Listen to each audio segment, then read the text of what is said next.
Thank you, everybody. By a show of hands, who is on the volunteer side, so club president, Greens, and then how many are on the professional side, sort of GM, superintendent? So about half and half. That's good. So hopefully I'm going to have enough for both of you to relate and understand. You will find out that I am not a professional speaker, and like the congressman says at the end, you'll say, no shit. You'll realize it. The good news is, though, and if you heard me speak before, you'll understand that I am half Polish and half Irish, so I make for a very good club manager. I have a weak mind and a strong back. So that's the good side of it. I won't tell you which side is what, with the weak mind and strong back. As you know, the Union League is an interesting club. I took over in 1998 as part of a transition. The club was on the verge of bankruptcy, had really fallen behind its ways, sort of an old waspy men's social club, thinking that Philadelphia was, the world's richest city next to London, England, for about 60 years before New York overtook both of them. And the Union League was the top place for about the first 50 years, founded in 1862 through about 1910. Then it had a long 70, 80, 90 year demise into the middle 1990s, as did Philadelphia. And then we've been part of this resurgence and rejuvenation of downtown urban environment. And then we've taken it from there to a whole next level.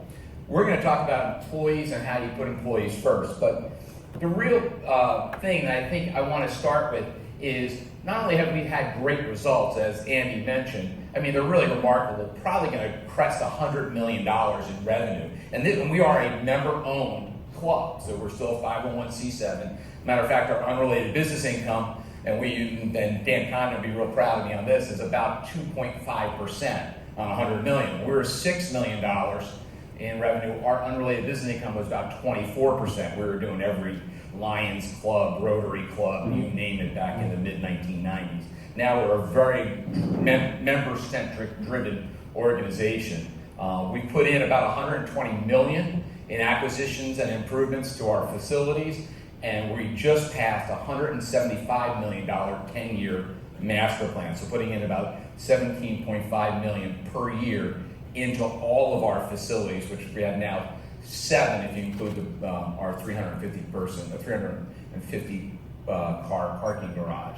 So we've had really fantastic results. But it is a true trading place, because Union League was the background of if you're old enough, the Eddie Murphy movie, Trading Places, more and more Duke and Duke, $1 type place. But what I'm going to share with you today is something that we actually learned, and what we have done well by just sheer luck, sheer trial and error. We have a saying at the league that on our management team, we never make the same mistake 4 times, right?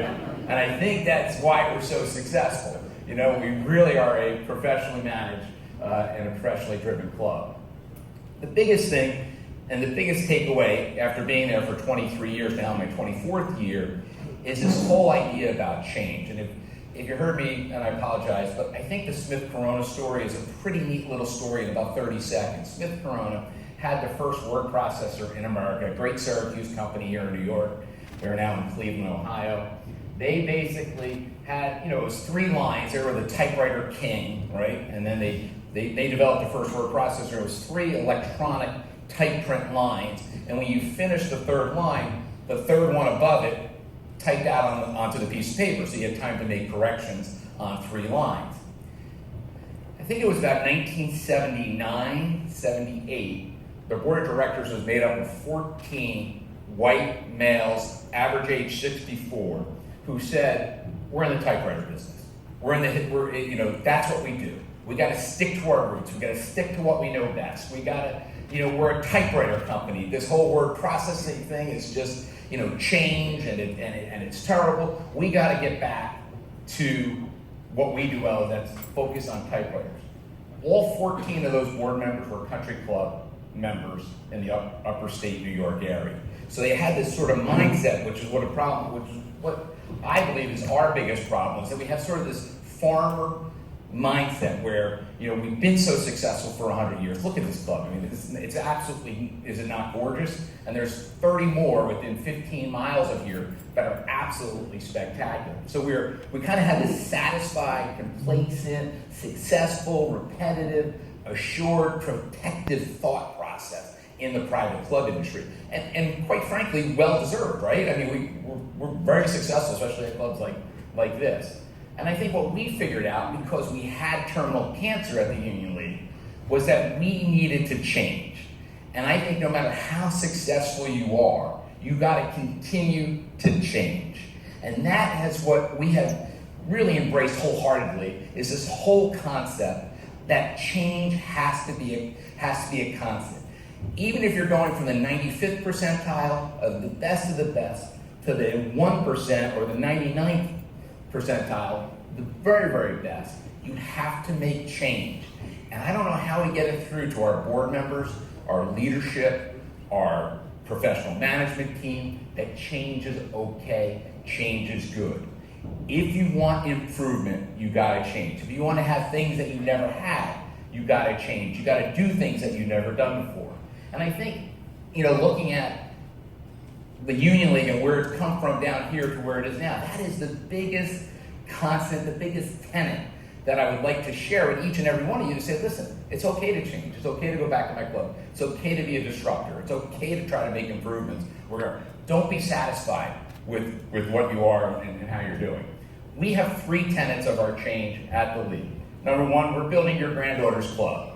There's a great article in Club Director, very quick article about what we're doing and this whole concept of building your granddaughter's club. We are transforming this old waspy social lunch club into a lifestyle amenity club. And for a whole bunch of reasons, we can talk forever. We're going to talk about employees mainly. But obviously, your grandfather had 5 friends. Your granddaughter has 500 friends. The way we connect today is so different than it was just 50 years ago. The average golfer in 1967 played 50.1 times at his or her home club. Pre-COVID, by the way, they played 11.7 times at his or her club. So clubs are changing, the dynamics are different. So if we say, well, my club is different, we're bound by tradition and we're bound by history, most clubs are pretty much the same. And what you have to look at is, where was your grandfather? What did he like? What did your grandmother like? And what is your granddaughter and what is your grandson going to like? Here's a crazy statistic. In 1970, the average club member ate at their favorite restaurant how many times a year? Anybody have a wild guess? About 65 times. The average 30-year-old today eats at his or her favorite restaurant how many times? 3.2 or something like that, according to Gourmet magazine. They like different, they like to change things. These kids, they'll take up sailing.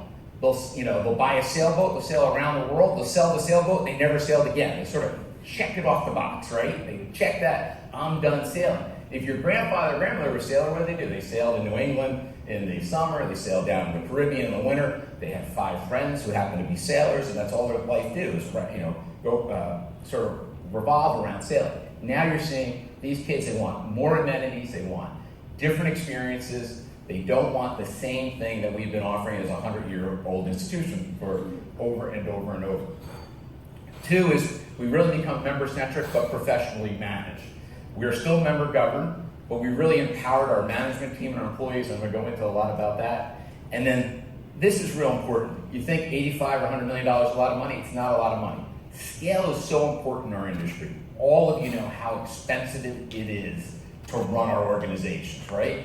100 years ago, any Tom, Dick, Harry, Sally, Jane could have started a private club. Land was cheap, labor was cheap, there was no business regulations, there was no environmental regulations. If you look from the 1890s through 1920, how many clubs in Westchester, Long Island, Philadelphia, Boston came into being? Because it was inexpensive to start.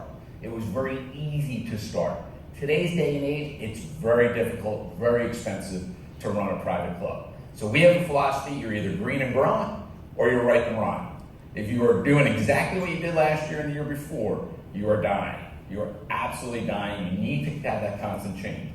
And what I'm going to focus on today is just on how do we engage our committee structures, how do we structure our governance, and how do we reward employees to keep everyone extremely motivated. You heard a little bit of this from Tyler. We use Tyler Bloom, by the way, who is fantastic. Absolutely the best. His services go beyond. He finds things that you never could think that you could find. If you have a problem on the green side, the hospitality side, the service side, look at using Tyler Bloom. He is another wonderful resource. H-2B visas, he'll walk you right through the entire process. Absolutely two incredible resources. Our workforce is scarce, and that's going to become a fixture in our industry. As we become a wealthy country, nobody wants to get into hospitality, right? I can hire a $10 wedding planner and I get $10 an hour wedding planner, I get 1,000 resumes, right? For, say yes to the dress type folks, right? Come in. I try to find a $25 dishwasher, nobody wants to get their hands dirty. They're like, oh, I don't want to get paid, but I'll work for $10 an hour as a wedding planner. It's absolutely crazy what's happening in our industry. We have to figure out how do we make our industry noble ladies and gentlemen serving noble ladies and gentlemen. And we'll talk a little bit about that. And Keith says you're right, and Taylor says you're right. We are overworked, especially in the Northeast here. You have a stressed out staff, they're tired. We have almost 20,000 open positions in the club industry. Dan Dennehy told me 200 GMs have prematurely left the industry in the last year. Those are people who didn't retire, they just got out of the industry. So, because they're overworked, they don't want to deal with the worker shortage problem, they don't want to deal with the hassles. Members are using the clubs at the greatest number. A lot of members, have PPP money from their businesses and so forth. They're not traveling, and so they're inundating the clubs. We're short staffed, everyone's stressed out, we're at our wits' end. What are we going to do about it? Before I get to this, I'm going to show you now a video which predicates everything I'm going to talk to you about in about 90 seconds after the video. This is going to be real rapid fire to stay on schedule. This video is from Danny Meyer. I use it for all our orientations. Member orientation, board orientation, employee orientation.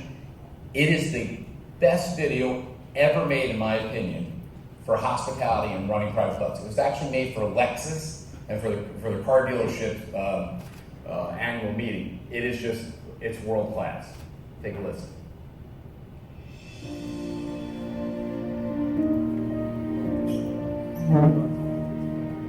I think that people who think that hospitality is just for restaurants are completely missing the boat. I think hospitality is probably the single most powerful business strategy that doesn't get taught nearly enough in business school.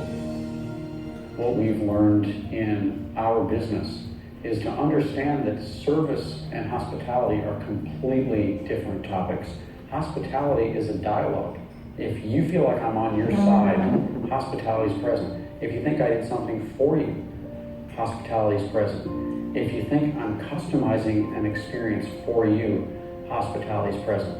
We believe that the way you make people feel is what they remember more than anything. If you're going to provide the most powerful, sustainably lasting hospitality experience, believe it or not, we've learned you have to put your customer second. And that's not something I was ever taught growing up. I was always taught the customer's always first, the customer's always right. What we've learned is the best way to make the most customers happy is to make sure that the people who come to work in your organization are having a great experience coming to work. I think customers are expert at reading, is your staff focused on their work and are they having fun with each other? And if those two things are present, I can almost guarantee you a great customer experience. What we've been able to do in terms of hiring employees is to hire people 49% for their technical skills. You can be the best cook in the world or the best sommelier in the world, and we don't want you on this team unless you have the 51% emotional skills that lead to somebody who's got what we call a high hospitality quotient, a high HQ. And the 51% skills generally add up to somebody whose greatest pleasure in the world, having nothing to do with how good they are at their job, but whose natural wiring says it matters to me to make people feel better. And we've been able to identify what those 6 emotional skills are that are always present in somebody who's a 51%er. Kindness, optimism, work ethic, curious intelligence, empathy, self-awareness, and integrity. We have an expression around here which is always be collecting dots so you can always be connecting dots. There's absolutely no excuse not to know who you're talking to and not to know what's important to that person. And in order to do that, I've got to be collecting dots. We have search engines, we have databases, we have all kinds of opportunities to know who's here, who are they dining with, when did they last eat here, what did they order, what were we talking about, and we keep notes on all of that stuff. And then we put those connections to use for people that make them feel that this is a customized experience just for them. Gramercy Tavern is 21 years old and remains New York's #1 favorite restaurant in the Zagat survey. And we're really proud of that. I think that when someone says that you are their favorite version of anything, they're paying you the absolute highest compliment they can pay you. No one said Gramercy Tavern is the best restaurant. No one said Lexus is the best car. We'd like to think we are, and you'd like to think you are. But if somebody says, this is my favorite, that's inarguable. Nobody can say, no, it's not your favorite. And if I say Lexus is my favorite car, it wouldn't be my favorite if it also didn't provide an emotional connection that made me feel awesome. We have competitors out there who actually have higher food scores than we have. And we have a higher favorite rating. We have competitors who have even a higher service score. You know, their waiters wear tuxedos and they do a beautiful job of saucing the fish next to your table, etc. And we have a higher favorite score. So this is not an excuse not to constantly work on our performance. But I think the sum of our performance plus the hospitality experience leads people to say, there's just nowhere I'd rather do business. We're in a day and age with the internet where every good new idea we have, if it's truly a good idea, gets copied. And the shelf life of innovation is, it's probably about 5 seconds today. Nobody can take out their smartphone and take a picture of an act of hospitality. They can't take a picture of how you made my heart feel. And so, yes, we're going to keep innovating. Yes, we're going to keep performing at our maximum capacity. But we're going to go to town on the stuff that you cannot copy from us. As I tell our team here all the time, you think you're in the restaurant business? Forget about it. This is just a box. It's a hospitality box. That's the advice I would give any business, is put it out of your mind that you're selling a car. You're selling happiness, and you're selling emotional comfort. And if you can understand who I am and what my sign says when I walk in, where else am I going to go? So I think that is just really indicative of what we're trying to do at the Union League. Danny was paid $100,000 for that. It's up on YouTube, so you can easily copy and paste it and bring it down. We use it basically in 5 minutes. It says everything that we're trying to do at the Union League.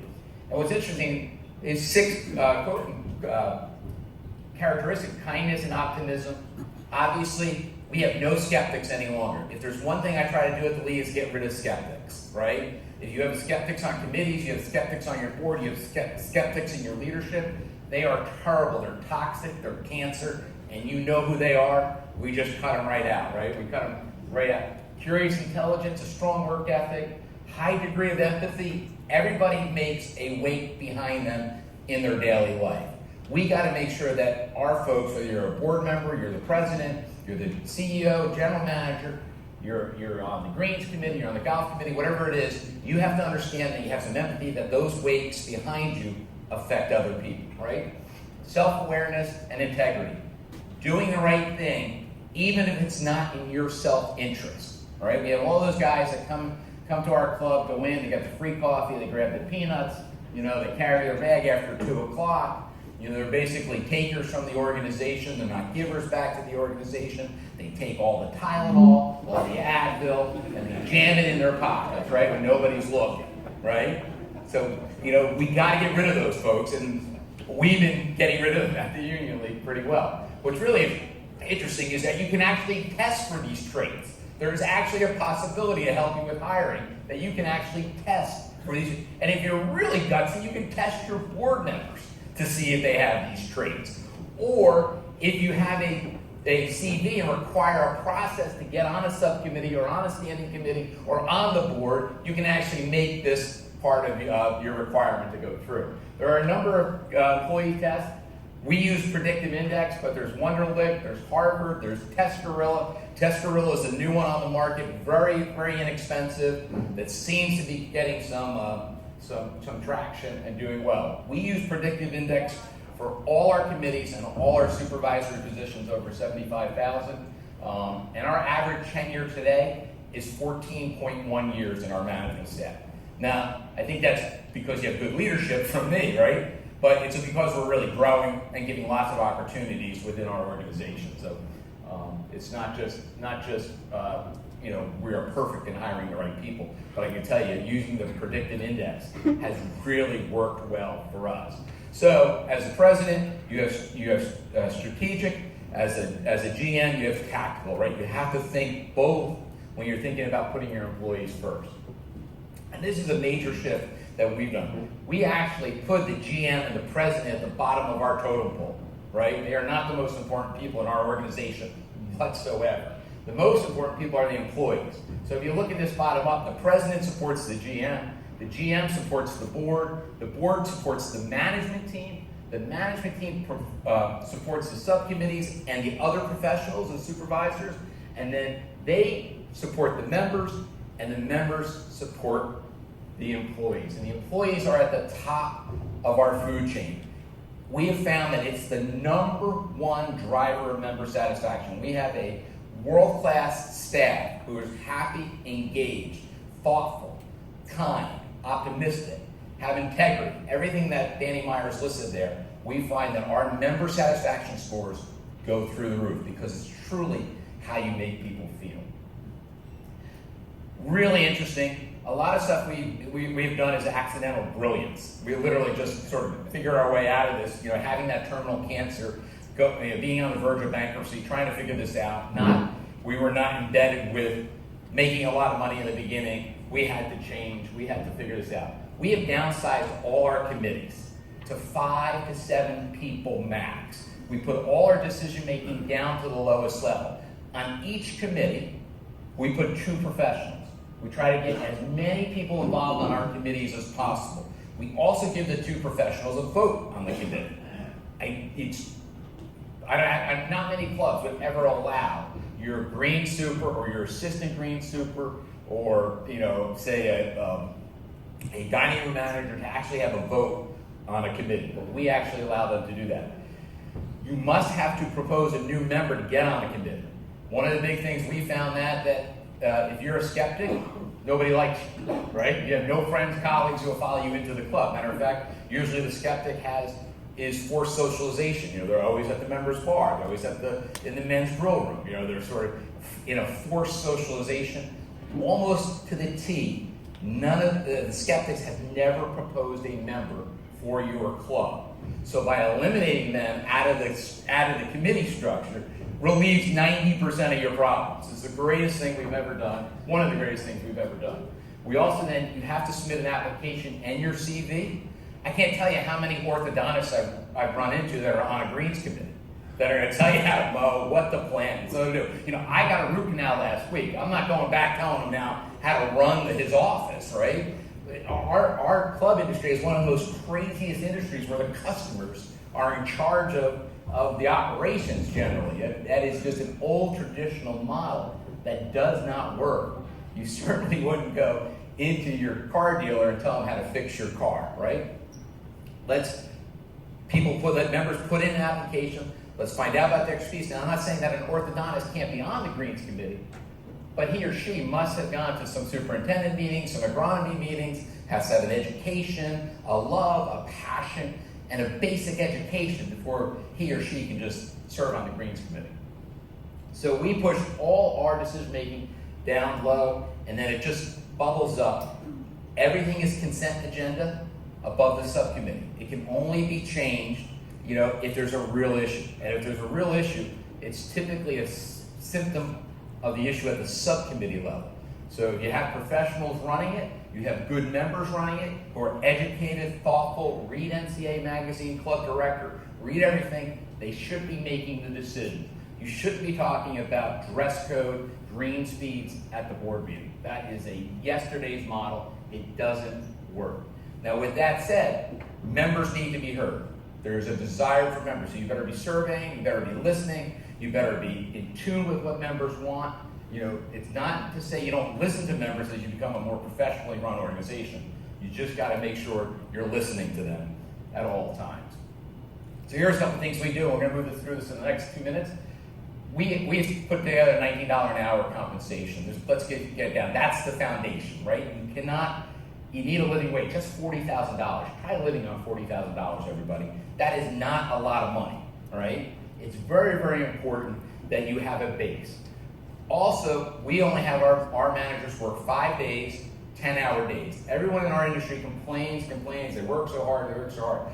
I would tell you that most people are here, they're not actually working, right? So you want to work when you're at work. You want to spend more time at home. That is really important. We went down to a 5-day work week. We get the best talent in the country. On top of this, if you're in our food and beverage department, we give you a 3-day weekend every month. It's built into the schedule. We understand if we want to have the best food and beverage, front of the house and back of the house, they need to have some sort of life. You cannot work them for 9 months every Friday, Saturday, and Sunday, just because that's what our customers are busy, Friday, Saturday, Sunday in private clubs. You have to understand that they have a life. Very important is we're remarkable. I don't know if you know this, but we actually shut down the Four Seasons in Philadelphia. We stole so much of their talent 7 years ago that they went out of business. They actually shut down completely. It's now run by Sage Hospitality, called the Logan. They wind up building a new hotel at the top of the Comcast Center.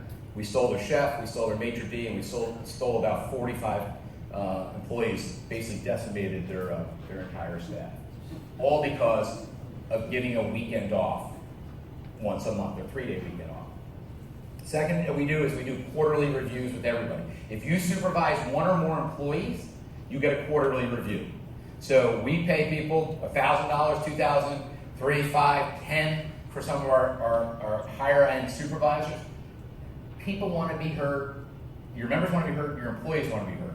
By making it quarterly, it forces you to sit down and say, what did we do well the last quarter? What are we doing well? And it could be just chicken scratch. It could be literally, here are my 3 goals that I'm working on. If you tie a teeny bit of bonus to it, the quarterly review will get done.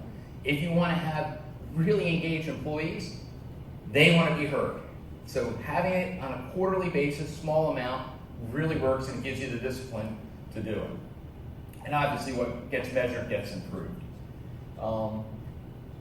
Look at golden handcuffs. I know it's not talking compensation, but there are a lot of really creative compensation things out there, especially for your senior management team. 457Bs, 457Fs, split dollar life insurance. You can do a term life with a tax up. You can tie up a lot of these things into an employment agreement or a set date out into the future. If you want to retain staff, learn how to golden handcuff them. They would be appreciative of it. I have about, the reason I'm here 23 years at Union League, I have about 19 different golden handcuffs on me. I'll be here till I'm 65 years of age, and then I'll consult till I'm 75. So only because I am golden handcuffed to the organization. So if you have really great staff, and you're president, you're sitting here, think about how do we golden handcuff them? How do we keep these staff members we have here? Think strategically about childcare. Our new facility at Liberty Hill, we're building a massive, 65,000 square foot fitness center. It's going to have childcare for the members. Well, that's also going to provide childcare for the employees. So, you think about that. There's not too many organizations that take the employee side and the customer side and mix them together. Really good idea. Really, I think is going to be a grand slam for us for getting even more females into our work environment. And by the way, if you're not hiring females on your turf team, you're missing an opportunity. They're smarter than the males, they're more conscientious than the males, and equipment is getting easier and easier to use, and they can be, as small as can be, and do an incredible job, right, Tyler? If you go up to Canada, it's almost 40% females on all the turf teams. Opportunity that we're losing out here in America. And then education and association, very important that you provide education and association to every single person in your organization who is a supervisor. You're going to want them to have that learning. You want them to be the curious intelligence to really go out and figure out, how am I going to improve myself? You pancake that on top of the quarterly bonus, and then you really get a dynamic, thoughtful, moving team. And then lastly, I found this is really important for us. We have about $20 million in savings. We have about $54 million in debt, but we also have about $20 million in our what we call our board rainy day fund, board designated fund. This year we have a $900,000 charitable set aside. Obviously the market's going through the roof. It's doing really well. We can either pay 22% tax on that. As you know, your investment income in private clubs, 501c7, is taxable, or you can set it aside to a charity. We set it aside to our charity called the Legacy Foundation of the Union League. They provide scholarships to not only outside individuals, but to our sons and daughters of our employees. That has been remarkable. When you take care of a son or daughter of a valued employee, you have them for life. Absolutely for life. It's amazing. This year alone, we will give about $185,000 in college scholarships to our own sons and daughters of employees. We have a lot of employees who work, make $50,000, $60,000. Their wife makes 50 or 60, or vice versa, and they still can't afford to send their kid to Penn State.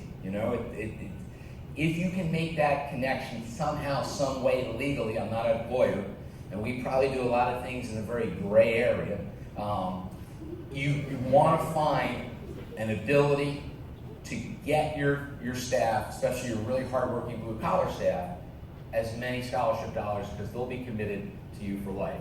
And one of the things that became really interesting is when we started this program, all the little subgroups, whether it's 30 and 3, the 9 and dime, the cigar people, the wine people, the culinary people, you name it, all of a sudden they had all their favorite employees, and we galvanized each and every one of those small groups to raise money for scholarships for the people that they love. And as you shine a spotlight on it, the money just flows out, like most of you did during COVID in raising money for your employees. The money just flows out of the members' pockets for scholarship like that. So we also do some operational enhancements. No food and beverage minimums. That really helps the staff. It really helps the members. We don't have any billing errors. We don't have any issues whatsoever. We have a no tipping culture. That really helps the staff. We only take credit cards for everything. We have no accounts receivable. The accounting staff never has to chase anybody.